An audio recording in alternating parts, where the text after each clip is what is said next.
Morning, everybody. It's me again, Truth Teacher, coming at you with another video live stream.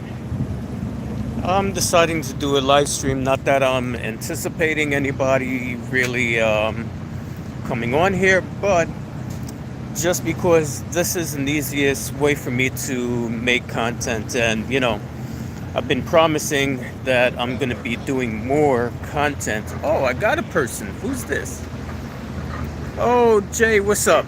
Good morning.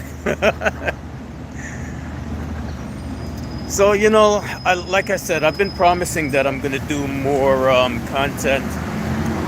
And for me, just like doing something like this is the easiest way to do it. So I'm coming back from well, I thought I had a dentist appointment, but they did everything. So I don't know.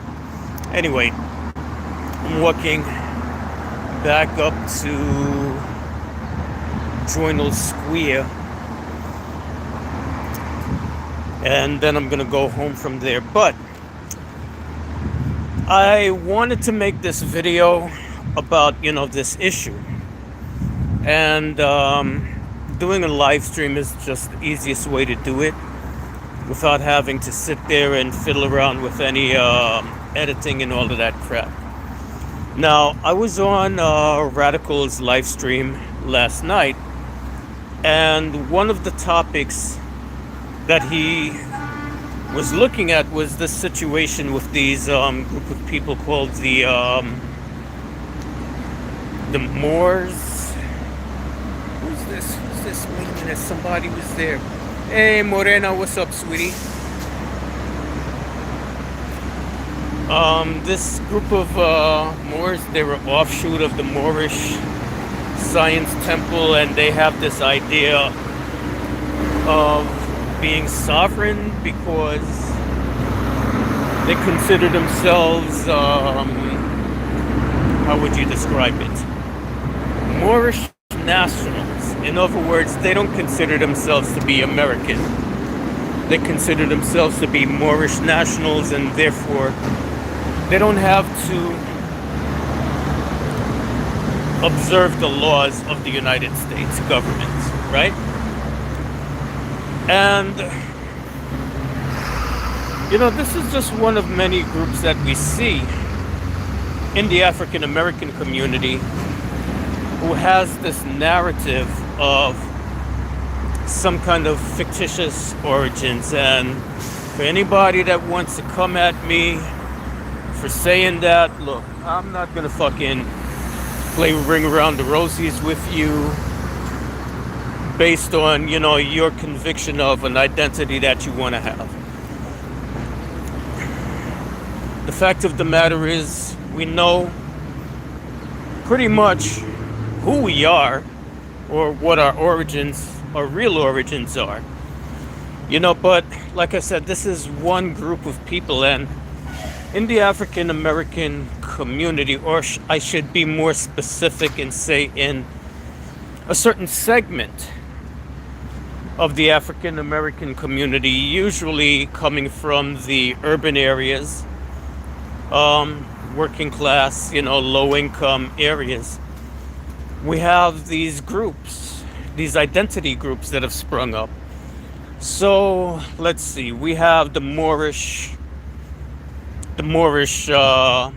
people who believe that they're descended from the Moors who ruled Spain, back in the day and all of this.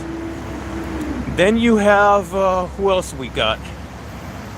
We got Hebrew Israelites who believe that we're not descended from Africans, we're descended from the biblical Hebrews. Hey, Tina. Then we got another group of people who've jumped on this ancient Egyptian bandwagon, the Hoteps, or we call them the Hoteps. That we're not West Africans, we're really Egyptians, that when ancient Egypt was invaded, all of the Egyptians got up, walked across the desert, migrated to West Africa, and then we got enslaved and brought to the United States. Let's see, who else do we got? We got another group. The most recent one that I've come in contact with is the Native Americans. These are another group of people who believe that we don't come from Africa. Our ancestors are not African. We were always here in the United States. We are the original Native Americans. And to me, it just baffles my mind as to why we want to be everything else but who we really are. Or some of us, I should say. Why do we want to be everything else that we are? And, it's a little bit annoying as a person of African descent to come across these people, but I recognize something, like pulling back, right? And just looking on a macro level. This kind of identity crisis is something that's not unique to African Americans or people of African descent. I think this is, for the most part, an American problem. And when I say America, I don't just mean the United States, I mean the Americas. America is as in the Americas, meaning the Western Hemisphere. I think from what I've seen and from what I've experienced, it seems to me that all of the people who are descendants of this experience of colonization, whether it be by the British or the Spanish or the French or the Portuguese, there's an identity crisis happening in our communities, right? A search for meaning, a search for place, a search for identities. In the Latino communities, we have people who are into this Hispanidad tip, right? Like everything is Viva España. This mystical, magical connection to, this golden age of Spanish Empire when everything was groovy and, everybody was like holding hands and, skipping around the church square, singing Kumbaya, and everything was just beautiful, right?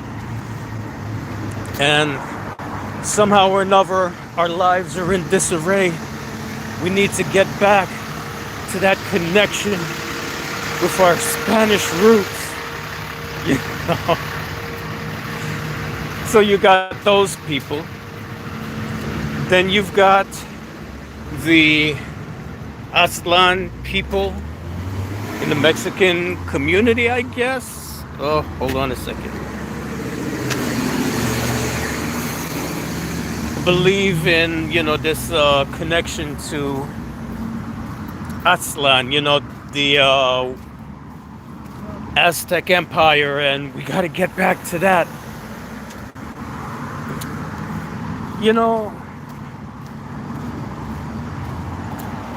This whole experience of colonization has left people feeling detached. People are looking for a sense of identity. You got like the mestizo, the mestizaje, issue. All of these people, what they all have in common is a deep sense of there's a big deficit emotionally, psychologically inside of them. Because let's face it, the process of colonization was built on hierarchies, right? And your place in society was based on what level you were put in. In some instances, that was based on your social class. In some cases, your social class was also linked to your race, or whatever concept of race that, they had. In Latin America, they did it a little bit differently than they did in the English-speaking world. But it was still this idea that people had to be grouped and categorized and labeled. And based on your labeling, your categorization, that determined what level of access to wealth and to opportunities you had, for advancement within the society. And I think in many ways we're still dealing with the effects of that stratification, right? Because looking at the people here in the United States, and I don't know if this is something that is manifested in Latin America.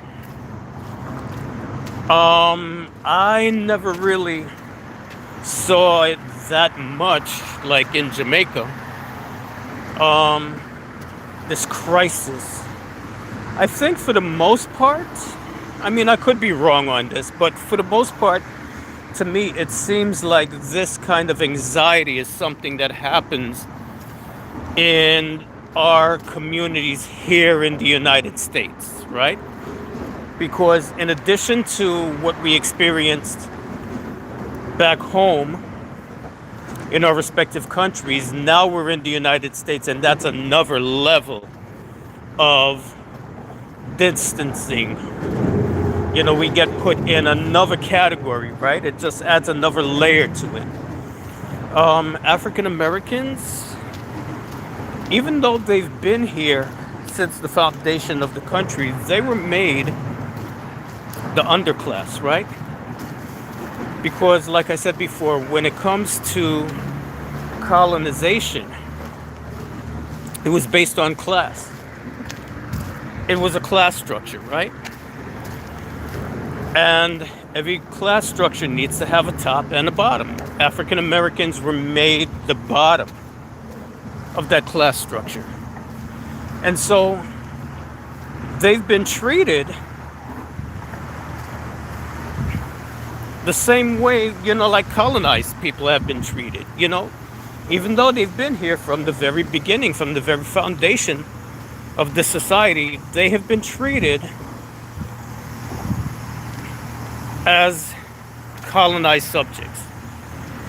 And they've been categorized, put into different boxes and labels, which kept changing based on the needs of the dominant society. Oh, I wish I could read all of these questions, all of these responses. I'm in the street, and you know what happens when the sun hits your cell phone screen? You can't see shit. Like African Americans, they were split up into who's light skin, who's dark skin. They were split up into who is Negro and who's mulatto. And then after the Civil War, they just got rid of the mulatto class altogether, and everybody became black. That one drop rule. Everybody's black now. We don't care how much white ancestry or white blood you have. You're just black. And then, okay, well, how do we want to identify ourselves? Because the definitions that they were given, or the image that they were given of themselves, was so negative, right? So first they were Negroes, if you were being polite, or colored, if you were being polite. And then it became black. And then it became African American. And so it's like there's this struggle to find identity, to find meaning. And you find that in the Latino, the Spanish speaking communities. as well as in the African American community. You know, this whole thing that we have with this rivalry between those of us who are against racism and stuff and the Hispanoteps. You know, the Hispanotep mindset is a manifestation of this identity crisis, right? You know, like one thing that Rad said, I don't remember it, this one of his previous videos. Like, if you know who you are, do you have to keep on trying to convince people, right? You know, like, do you have to keep telling, you know, like, okay, quote unquote, white people.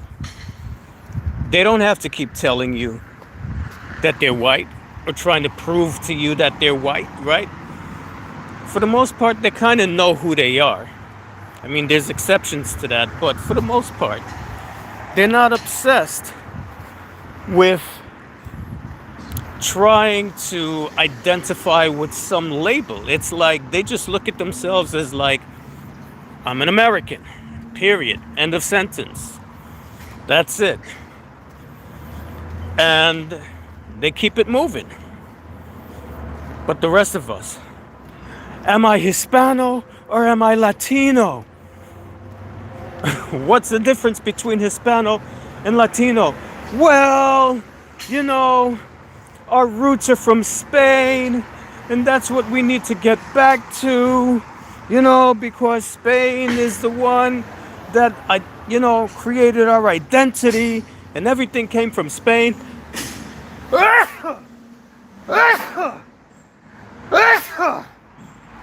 Woo!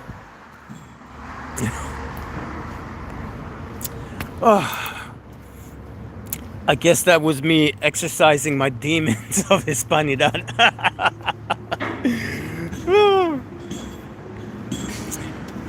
You know, and then you have the other group. Nah, fuck Spain. They were the colonizers. They were the rapists. They were the enslavers. You ain't got shit to do with them. We're our own thing. That's why we're Latino. But who came up with that fucking term Latino in the first place? It wasn't them. And now we got this new fucking bullshit, Latinx. Like, what the fuck is that? You know? Oh my God, like, people, listen. If you are a Spanish-speaking person from the Caribbean, from Central America or South America, living here in the United States, can you please do me a favor? Can you please stop using this fucking bullshit Latinx term? What the fuck is that? Latinx. What is the X for? We are expected to be placed in a certain box or pick a race, etc. Yeah, exactly, Morena. Like, why? Why the fuck do we have to do this shit, you know? Now they come up with this term, Latinx. I mean, it's bad enough. Everybody's confused as fuck. Are you Latino? Are you Hispanic? We haven't even fucking resolved that one. And now comes this Latinx bullshit. What the fuck? You know, like, can we just please stop that? You know, Spanish is a gendered language. You have masculine and feminine pronouns. Okay, if you're non-binary or whatever, and don't even get me started on that mess. If that's who you are, okay. Latin. Could you just say Latin? If you don't want to use Latino or Latina, can't you just say Latin? Why Latinx? We got to come up with something else now. So, yeah, I mean, all of these labels of identity, this crisis, this feeling of being incomplete, it all comes from this experience of being a colonized, conquered people who were dictated to and told where your place in society in this world is. So when it comes to African Americans, I can understand in the past, right? The need to create an identity because, let's face it, what were they really told about their origins? They were just told you came from Africa. We got you as slaves in Africa. But what did they tell them about Africa? And if you're in a low income area with a shitty educational system, what did you learn about Africa at all? Not a goddamn thing. The only society you learned anything about from Africa was Egypt. And they took Egypt out of Africa and they put it in some nebulous place called the Middle East. Middle from motherfucking what? Please.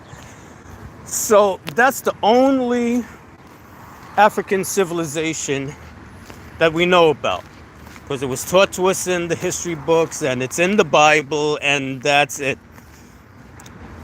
We kind of heard about this place called Ethiopia because that's mentioned in the Bible too. But other than that, what were you told about Africa? You're told that Africans were cannibals. They were savages. They had no religion. They never accomplished anything in history. They made no contributions to the world. You're just running around buck naked, swinging from trees, and shooting each other with poison darts and shit, right? That's all you heard. And then when the media comes around now, they start making movies and all of this shit. And what are the images that they showed you of Africa and Africans? Tarzan, some bullshit. Somehow or another, you got Africans that are living in Africa for thousands and thousands of years since God made dirt, but they can't get shit done. But this white man drops out of the fucking sky on a plane, grows up, raised by monkeys, and he can talk to all the fucking animals. But people living right there in Africa couldn't, Okay, whatever. What else did we learn about Africa from the media? Starving children with big bellies and flies in their eyes and shit. I mean, are you fucking serious? Are you fucking serious? And, these tropes still are with us today. Every time they show you Africa, it's a bunch of starving kids with big bellies and flies in their eyes. They're dirt poor. And that's it. Oh, and the other thing about Africa, lots of wild animals. Lions and tigers and bears, oh my. It's a jungle. So, who the fuck would want to be identified with that? So I can understand back in the 1800s, back in the early 1900s, just having a visceral rejection of the negative stereotypes that you're being told about yourself, right? And you may not know the facts, but everybody knows that on a visceral level that they're human and that you have some kind of self-worth. Everybody wants to have a purpose for existence in life, right? So what do? You create an identity for yourself. I think this is a universal principle. I'm going to sit down here in this park. And you know what? Ironically, I'm going to give you one of the earliest examples of identity creation, right? Can anybody guess what was one of the first historical people to create an identity narrative for themselves? Anybody? Just Type it in the comments below. Can anybody guess?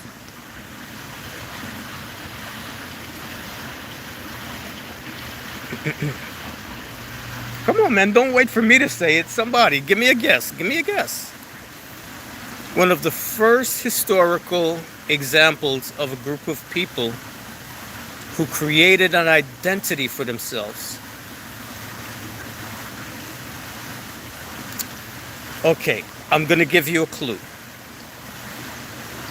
They wrote a book. Romans or Vikings. Actually, the Romans, yeah, they did that, but before the Romans, they wrote a book. That's the clue. Yes, Hebrews or the Jews. And we're still carrying their narrative around with us to this day, and they're still living it, right? So let's look at the Jews, for example, and let's see what was their role in the world back then, in the Bronze Age, thousands of years ago. They lived in the Eastern Mediterranean, right? The southeastern corner of the Mediterranean. And they were surrounded by yeah, Morena, you win millions of dollars, Nigerian dollars. They were surrounded by all of these big civilizations, right? On their southern border, they had the Egyptians, a civilization that was 3,000 years old, right? Then to the east, you had the Babylonians and the Sumerians. Then to their north, you had the Assyrians and the Hyksos. So these were people that were surrounded on all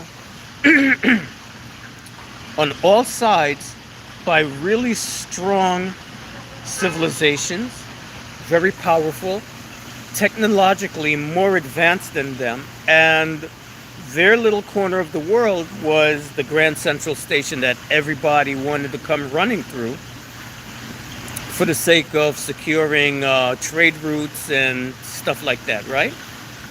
So how do you feel as a small group of people, and recognizing the fact that this part felt it's a very, very small territory, right? And you're a very small group of people. Some would say insignificant in comparison to all the other people around you. How do you feel about yourself?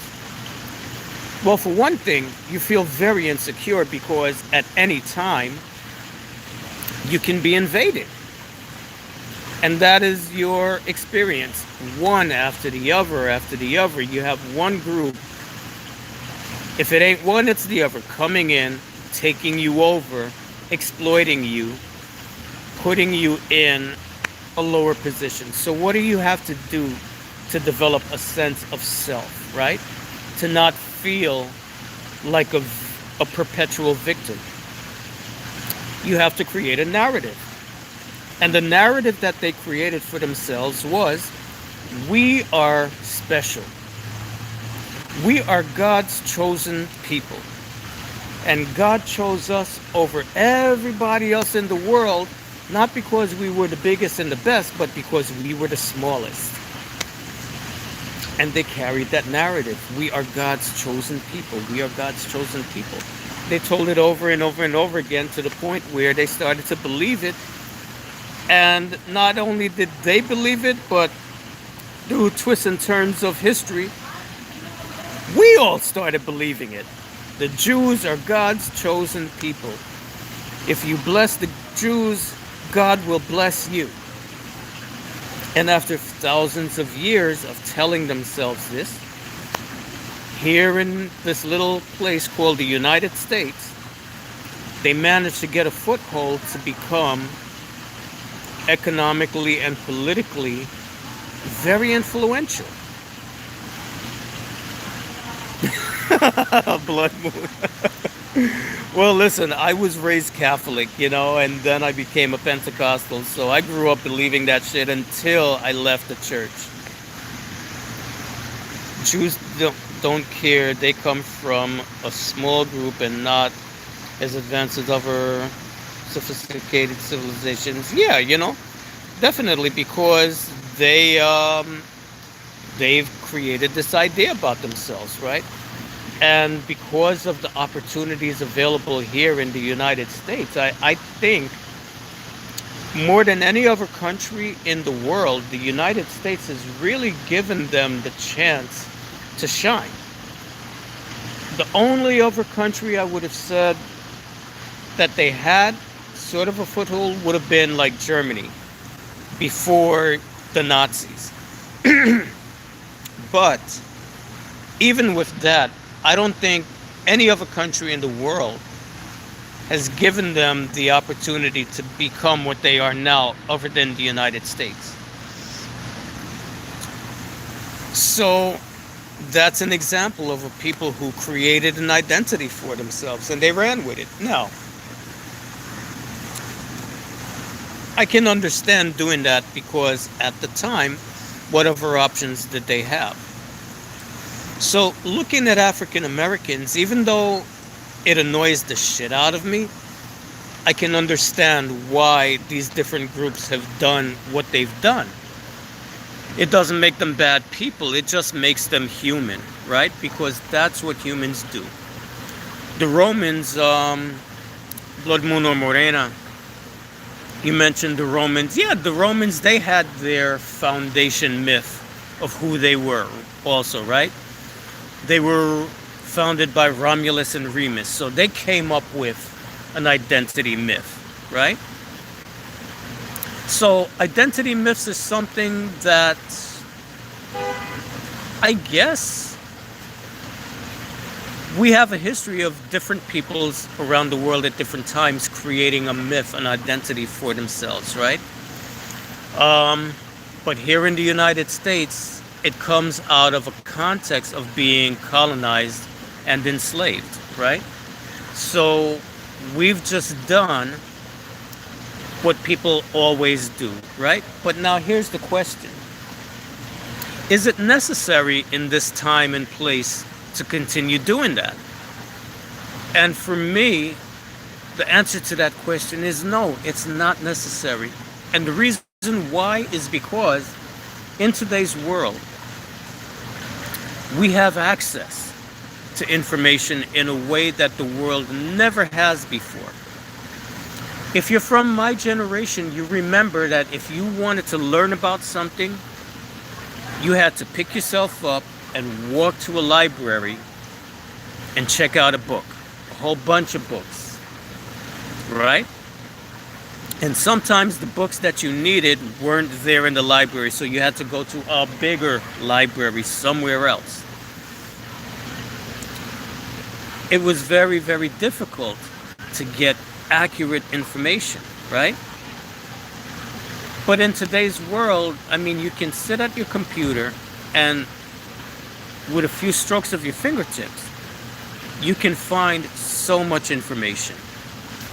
In addition to that, if you're a visual learner, you can pull up documentaries that have been made by historians and scholars.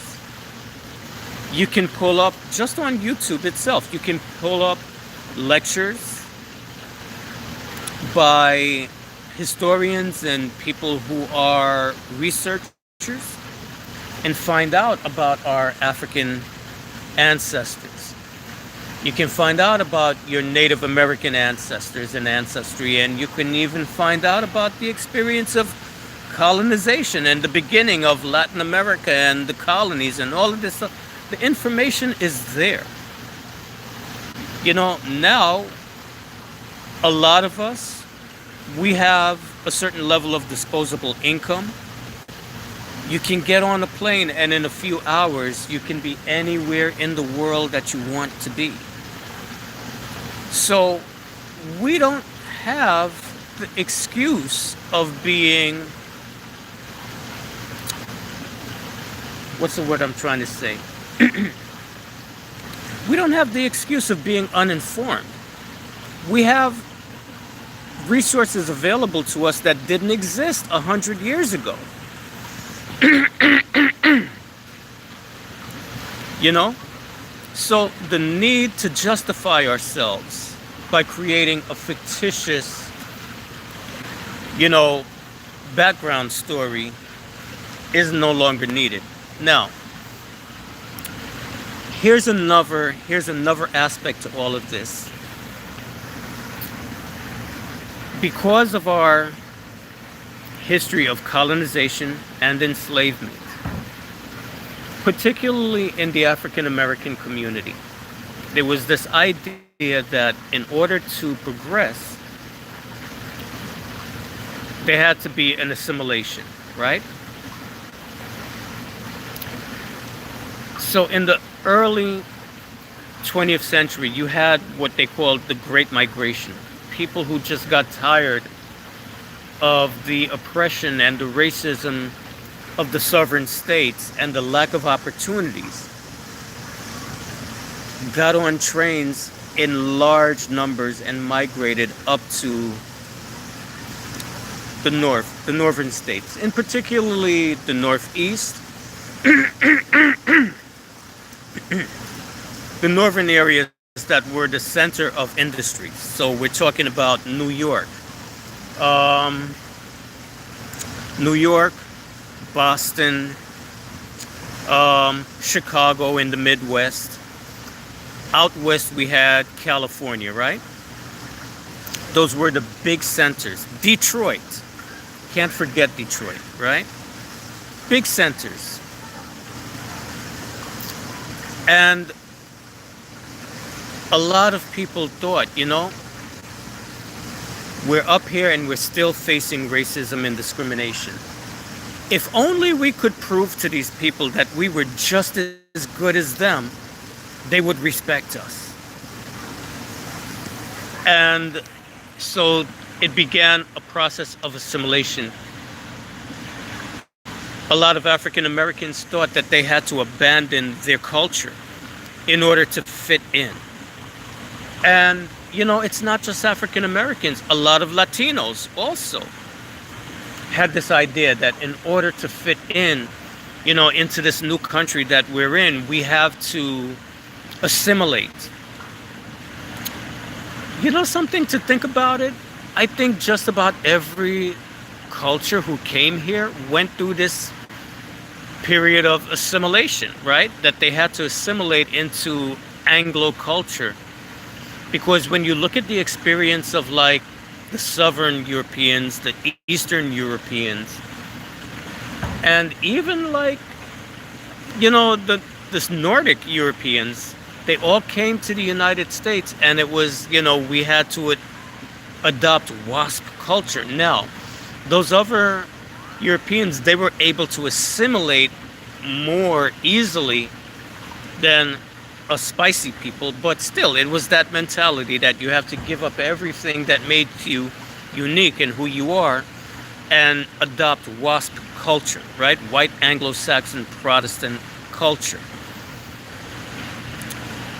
So in the case of African Americans, they gave up their customs, their traditions, because that was looked at as being backward, primitive, etc. In the case of a lot of Latinos, this is why you have this phenomenon of Latinos who don't speak Spanish.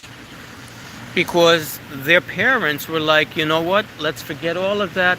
We need to become American, and speaking Spanish is not going to help you to move ahead in society. You have to learn English. So we have generations of people who were discouraged from learning Spanish. But now, going back to African Americans, they were being subjected to the same pressures of assimilation that everyone else was. But now they took it an even further step and they thought that, well, okay, you know what? It's not enough to just assimilate. We have to prove to them, in the face of, I guess, scientific racism. Because scientific racism came in and, oh, well, these people, and once again, African Americans are on the bottom tier, are genetically inferior, right? They've got low IQ. They don't learn, they're not intelligent, all this stuff. So once again, the strategy. We have to prove that we are part of a great civilization that they respect. And so this is where we get all of these fanciful tales. We are the descendants of the Moors. You know, we conquered Spain and we ruled it for 800 years. We are the original Hebrews of the Bible, you know, because hey, this is a Christian society. And what carries more respect than the Bible, right? We are the real people in the Bible. You know, those stories that they're talking about in the Bible, that's really us. You know, we are the descendants of, we're the real ancient Egyptians, you know. Ancient Egypt has such a romantic place in the minds of people all over the world. We are the ancient Egyptians. The Olmecs, we were the ones who founded the Olmec civilization. Now, this is what I need everyone to realize, especially my African American brothers and sisters. What was done to us as people of African descent had absolutely nothing to do with any idea or any notion of being genetically inferior in any way, shape, or form. I'm going to say that again. I need you to listen very carefully to what I'm going to say. I'm going to repeat it.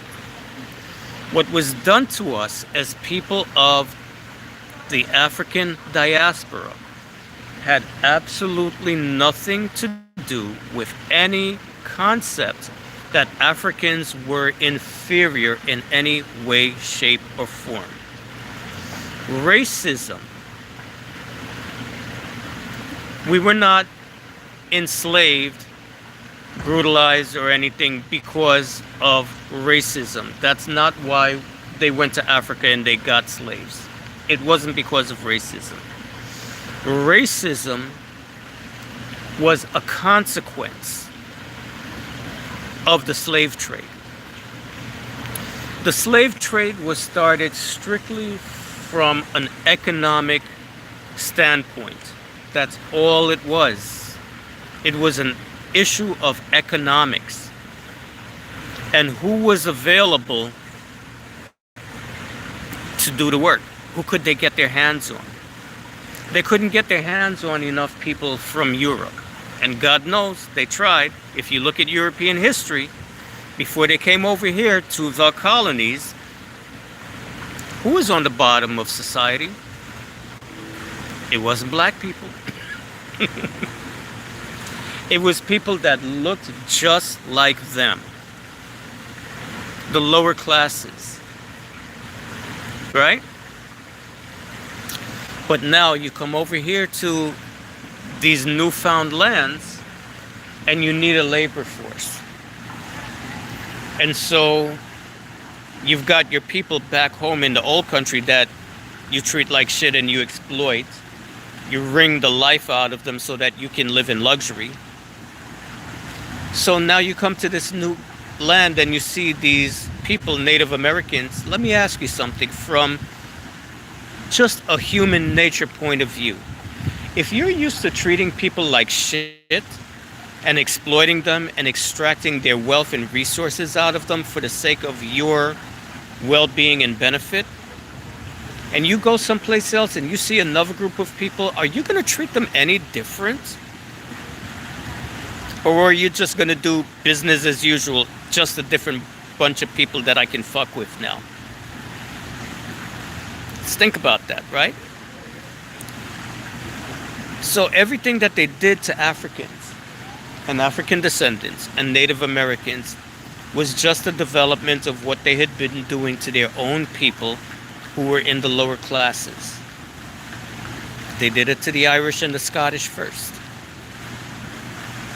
The Spaniards, you know why there's so many people left Spain and came to the New World? Let's just think about this. Why would you get on a boat and leave everything that you knew and everyone that you knew behind to come to another country that was completely unknown. Why would you do that?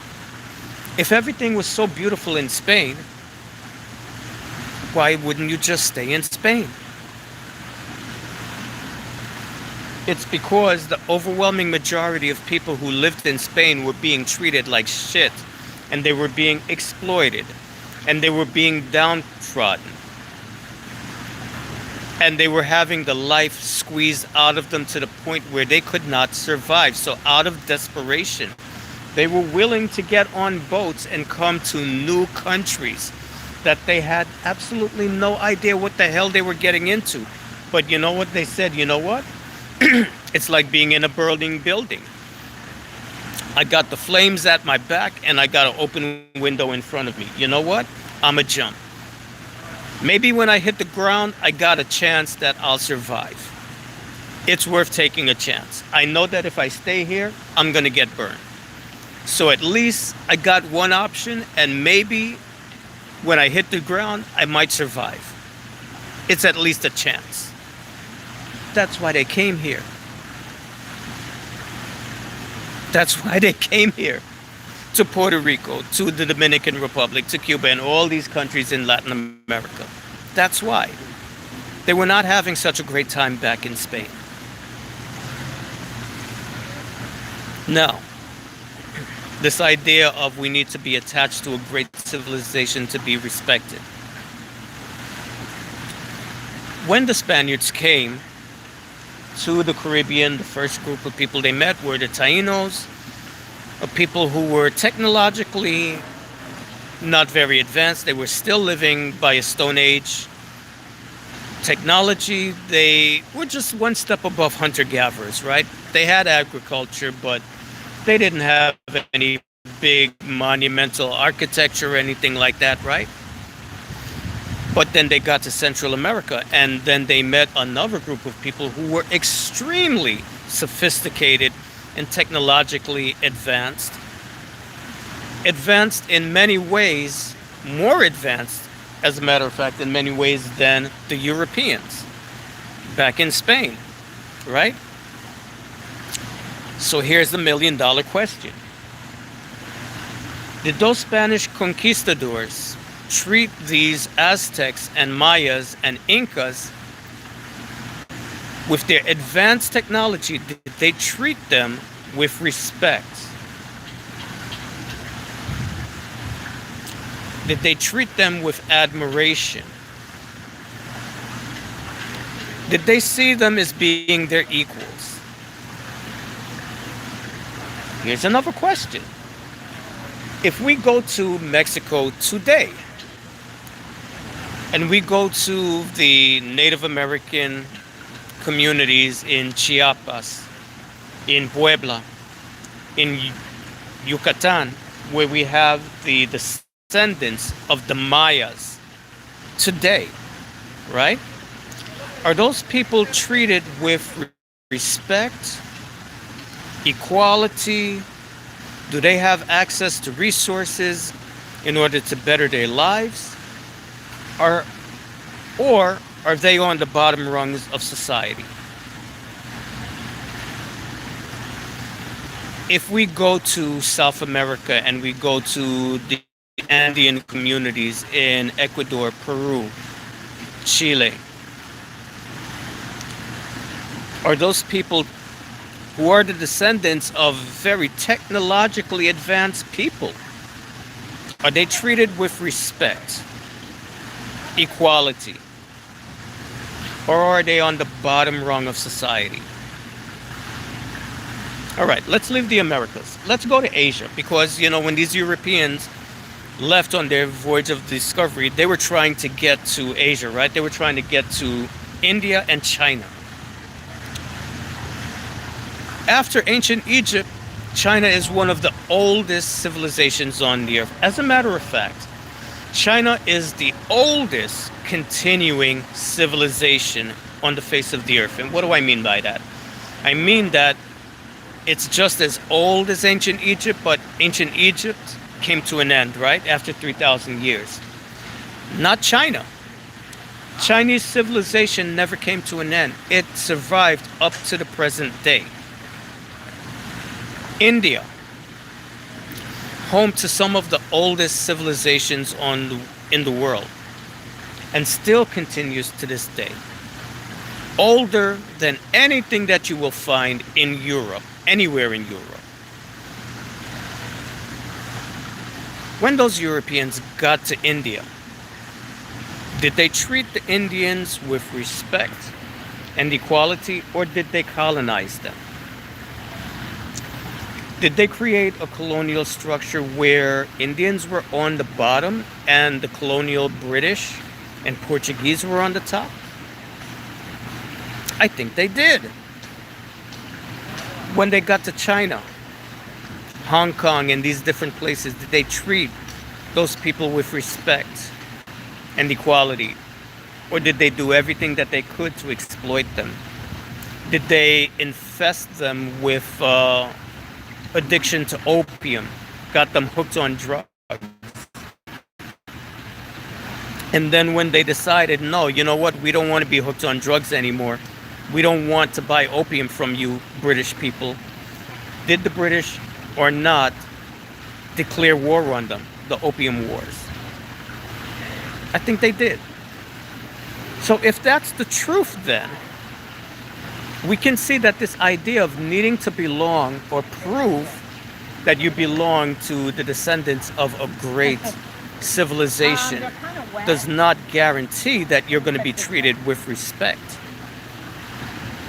So for all these people out here, the Hoteps, who think that if we can only get white people to admit that ancient Egypt was a black civilization, they'll treat us with respect. No, they won't. No, they won't. It's business as usual. So I'm saying all of that, all of this to say, we don't have to waste our time trying to prove anything to anybody in order to feel good about ourselves, in order to feel worthy, in order to feel respected. You're a human being. Whoever you are, wherever you're from, you're a human being. And as a human being, you have the greatest thing in the universe. You have a human mind. The greatest power on this earth right now is the human mind, the human imagination. All of us have the greatest potential locked inside of us. And you don't have to be the descendant of some great civilization way back when in order to have this potential. All you have to be is a human being. That's it. Stop and look. Europe. Okay, an advanced society. Denmark, Sweden. Where were they 2,000 years ago? Nowhere. Absolutely nowhere. But they're first world countries now. Why? Because they were able to gain knowledge that allowed them to advance. Everybody on the face of this earth has the potential to advance. You have the potential to learn. You have the potential to grow. You have the potential to innovate. So rather than wasting time trying to prove something to somebody else, take that time and that energy and invest it in yourself. Invest it in learning, educating yourself, learning how to create businesses, learning how to make yourself an invaluable asset to society. And you can have the life that you want to live. And doesn't mean that it's going to come easy. You're going to have to fight for it at times, because people who are in power do not want to give up power. That's just the way it is. But that doesn't mean that you cannot advance. This is why it's important to study history, because you look at the development of societies around the world and you'll see that a lot of the great societies that we admire started out in with humble beginnings. People who had absolutely nothing 2,000 years ago, 3,000 years ago, are now leading the world. If you had told a Roman 2,000 years ago that one day England would have an empire greater than the Roman Empire, they would have laughed at you.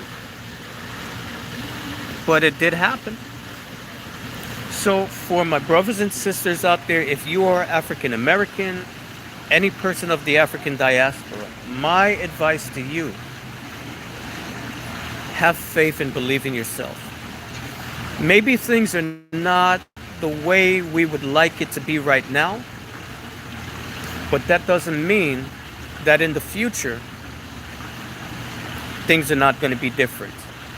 And the people who are in power, they know this. Why do you think they expended so much energy in suppressing us? Segregation, racism, all of these things. Why do you think they work so hard? No, you can't have access to education. We made education illegal for you. You can't go to this school. You can't do this. You can't. Why do you think they did that? That's because they know you're human. They know the magnitude of your human potential more than you. They know that what we're capable of more than we know ourselves. They know. So in order to prevent us from being able to eclipse them, they have to break our spirits. And that's what racism and all of this garbage is all about. It's about brainwashing you to break your spirit, to make you feel helpless and hopeless, and that before you even try to make something of yourself, before you even try to advance yourself, you're just going to give up and say, what's the use? That's what it's all about. To my Latino brothers and sisters out here, people look at you like, oh, you're illegal aliens, you're drug dealers, you're gang members, and all of the negative propaganda and stereotypes. You have the greatest thing in the universe. You have human potential. The people who talk bad about you, who create these policies and these programs that keep you down and oppressed, why are they doing that? Because they know your human potential. And they're afraid of it. Why? Because once again, the thing that people in power are most afraid of more than anything else is losing power. And so they have to oppress you and suppress you in order to minimize the threat that you will eclipse them. For those of you who are Christian, once again, let's look at the Bible, okay? The story of the Jews. Now, did it actually happen the way they said it in the Bible? Probably not. If we look at historical records and archaeological records, probably not. But telling you a story of human nature. The Hebrews came into Egypt, a small band of people, and after a period of time, their population grew. And what did Pharaoh say? Oh my God, these people, they're getting so numerous. If we're not careful, they're going to take us over. What was he afraid of? He knew their human potential. He knew their potential. And so in order to make sure that they stayed in power, what did they have to do? They had to minimize the threat, because they knew that these people had the same human potential that they had. So we have to enslave them. We have to oppress them. We have to do everything in our power to break their spirits so that they won't succeed and progress and overtake us. And that's the name of the game that we're facing. It's the 21st century, it's a new day, a new time, but human beings, after all this time, our primal nature is still the same. We still have the same desires, the same urges, the same motivations. So what I'm saying to all of us, believe in yourself. You don't need to be a descendant of the Queen of Sheba or anything like that to be worthy of respect. You are worthy of respect simply because you are a human being and you have the same potential for greatness that anybody else in the world has. Don't sit here and take it to heart when people are calling you out your name. They're calling you nigger. They're calling you low IQ. All of these things. They're calling you a spick. Don't take any of that to heart. You have the same potential for learning. Oh, what did your ancestors ever create? What did they ever do? Blah, blah, blah. If you look at, you know, you never did anything like white people did, like Europeans did. That doesn't matter. You have the same potential for learning and innovating. All right? That's the key. Innovation. Because it's one thing to learn something. Anyone can learn something. But innovation, to be able to take that knowledge and apply it in different areas and improve on it. That's what we have as human beings. Oh, that's white man's technology. That's white man. There is no such thing as white people anything. It's human knowledge. It's human technology. It's human understanding. Human. Nobody has a patent on intelligence. We all have it.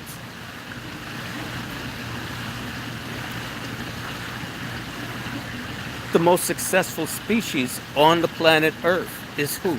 Us, human beings. You know why?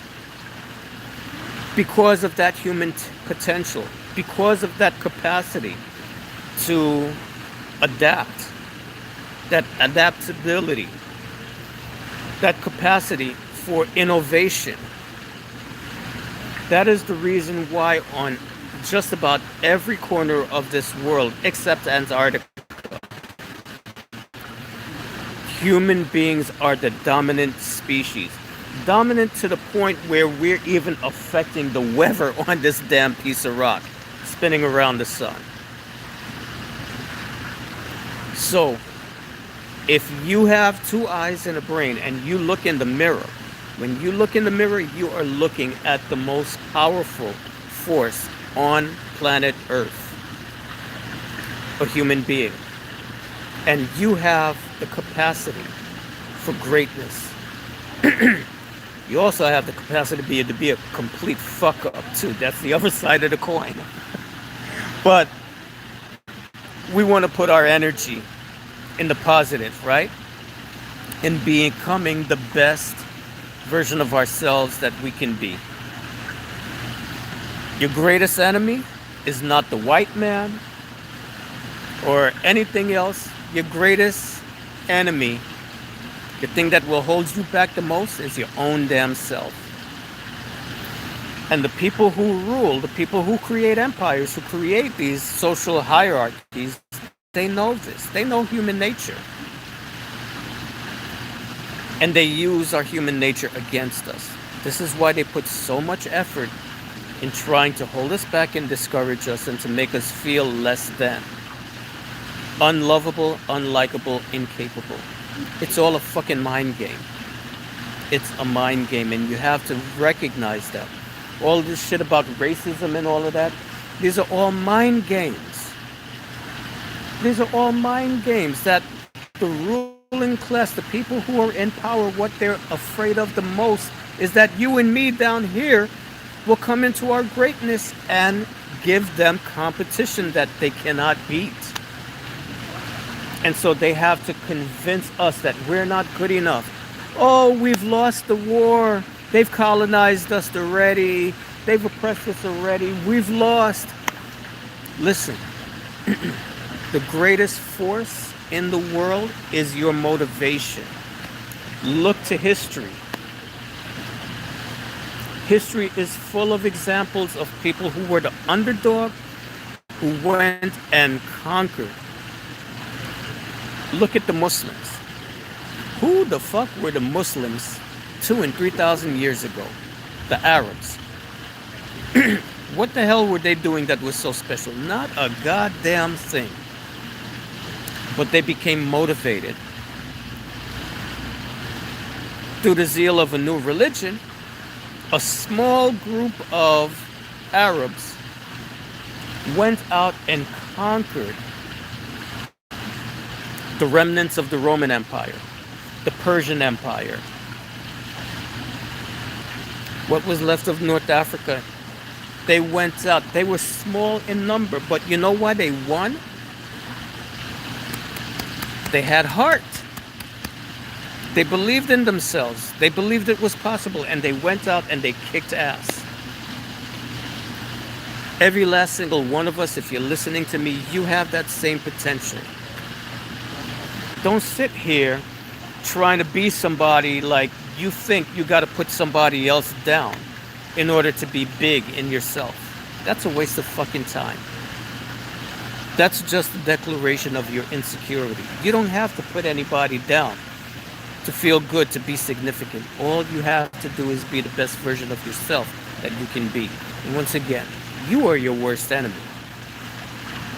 Because somebody can tell you that you're a piece of shit. That doesn't matter. But now if you start believing that you're a piece of shit and you can't do anything and you can't succeed and progress, then that's what you're going to make your reality. You're going to give up when it starts getting tough. Instead of pushing through and doing what you got to do to pull yourself together and not quit, you're going to give up. You're your worst enemy. Unless you let people get in your head, they can't hold you back. Yeah, they're going to make it difficult for you. I'm not saying that it's going to be easy. They're going to make it difficult for you. You're going to have to fight harder than some other people who have an easier time, who have more privilege than you. But if you're really determined, nothing can stop you. And so once again, to my African American brothers and sisters, look to your history of what your people have accomplished in this country. Don't just sit there and look at the hard times and the oppression. Yeah, that's a part of your history, but that's not all there is to it. Yes, there was racism, there was oppression, there was murder, there was segregation, there was all of that.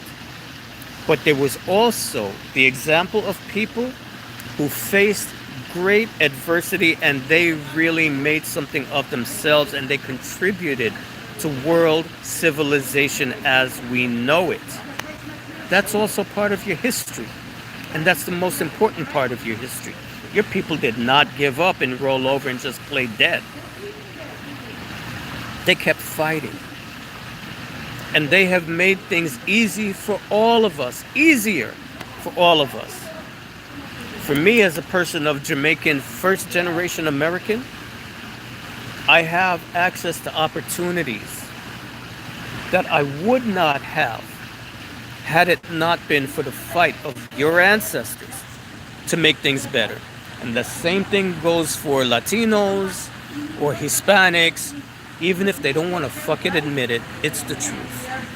Everyone who came here has benefited because of what your ancestor did. So, stop feeling this sense of, I'm broken, we don't know who we are, we don't have our language, we don't have our culture, they took everything from us, oh my God, oh, how we suffer. Stop that shit.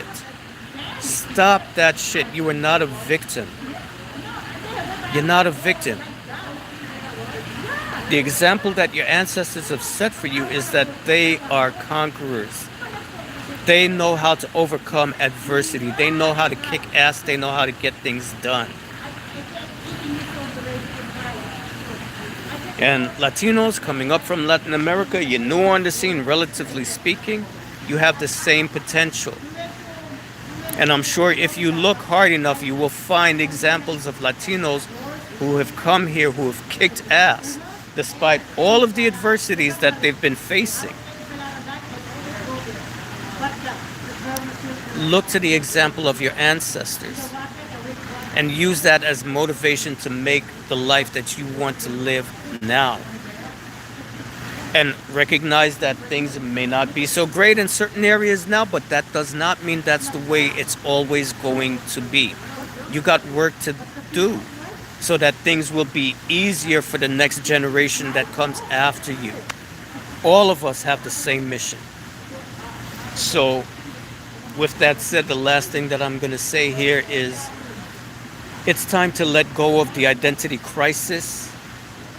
It's it's time to let go of the am I Hispano or am I Latino crisis and the Cristo Rey and the three roots and all of that bullshit. It's time to let that go and putting down black people and African Americans so that I can feel better about myself. It's time to let go of that bullshit. You don't have to put someone down to feel good about yourself or to be significant. All you gotta be is who God made you to be. You already have everything that you need. God already gave it to you. It came with the kit.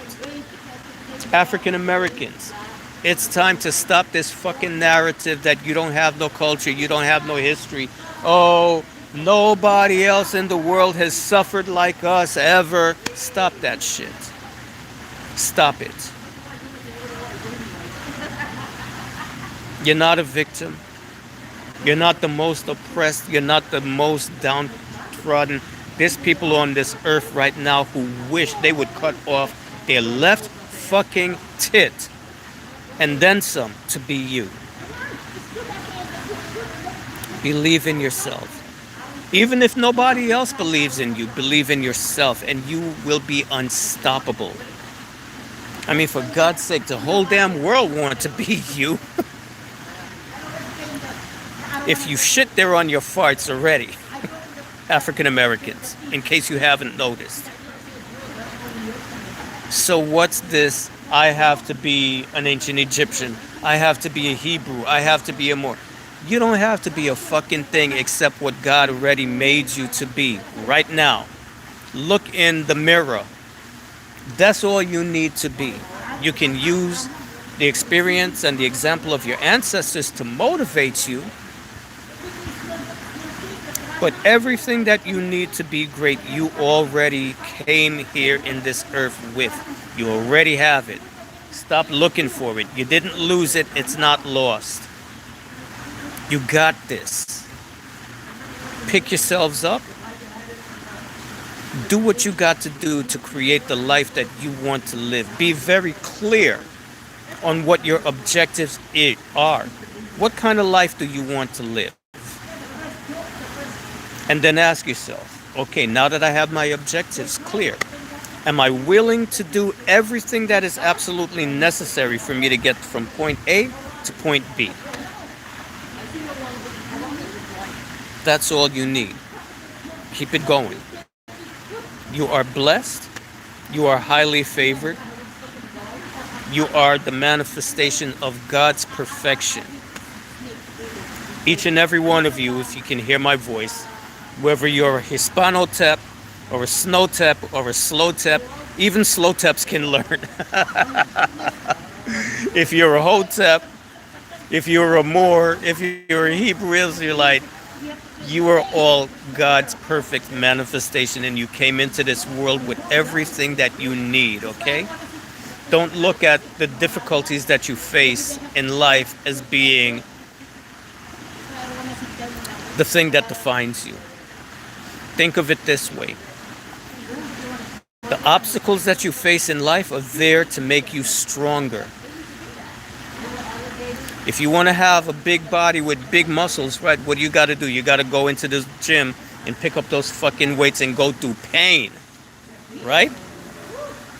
To get those big muscles. Well, as without, so within. As above, so below. If you want to have great things, you're going to have to break your ass. You're going to have to go through some difficulty and some pain and some heartache. It's those things that make you who you are. It's those things that make you strong. So when you see yourself coming up against adversity and difficulties, think to yourself, the universe is here working on my behalf to bring me my greatest and highest good at all times. The obstacles that are here in front of me are here to make me stronger. And I'm going to get stronger. I will find a way around all of my obstacles. If I can't go around it, I will go under it. If I can't go under it, I will go over it. If I can't go over it, I will motherfucking go through it. There's a saying, if you're going through some shit, keep on going. Don't stop. You are unstoppable, and you have to know that. So set your intention. What do you want? And are you willing to make the sacrifices and the struggle and all that is necessary in order to get there? If you have that, you are unstoppable. You are unconquerable. So with all of that, my good people, I'm going to turn it off here because I need to go feed myself. Love and light, peace, prosperity, and perfect health to all of you. I'll see you next time. Don't forget to like, share, subscribe, hit the notification bell. Give me a thumbs up, give me a thumbs down. I'll see you guys the next time, okay? Peace.